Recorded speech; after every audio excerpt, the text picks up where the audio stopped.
Good morning সবাইকে আমার mini ব্লগে স্বাগত। সোমকে রেডি করেছি, স্কুলে নিয়ে যাব, তো তার আগে ও নিচেই পাগল। তো সেই ফাঁকে আমি চলে গেলাম বাবার বাড়ি। তো সেখান থেকে আমি সোমকে নিয়ে স্কুল থেকে চলে এলাম।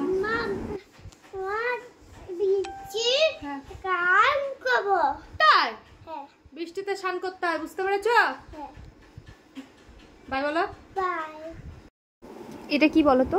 আইসক্রিম। তো আমাদের লাঞ্চ সেরে সুরে নিয়েই আমরা একটু আইসক্রিম খেয়ে ফেলছি, আর ওর বাবাকে বলছি সুন্দর। তো সোমও আমাকে খাই দিচ্ছে। তো এর ফাঁকে দেখছি সময়টা নষ্ট করলে হবে না, তো সোমের স্কুলের কাজ নিয়ে বসে পড়লাম। এই কাজটা সাবমিট করতে হবে কালকে। তো মাস্কিন টেপ দিয়ে ওর নামটা সাটিয়ে নিতে হবে, তো তার উপর কালার করে মাস্কিন টেপটা তুলে নিতে হবে। লাস্টে ওর নামটা আর কি বেরিয়ে আসবে, সেটাই সাবমিট করতে হবে। তো নিজেই প্রায় করেছে, আর আমাকে যে করে দিতে হয়েছে কিছুটা, কালারগুলো নিজেই করেছে।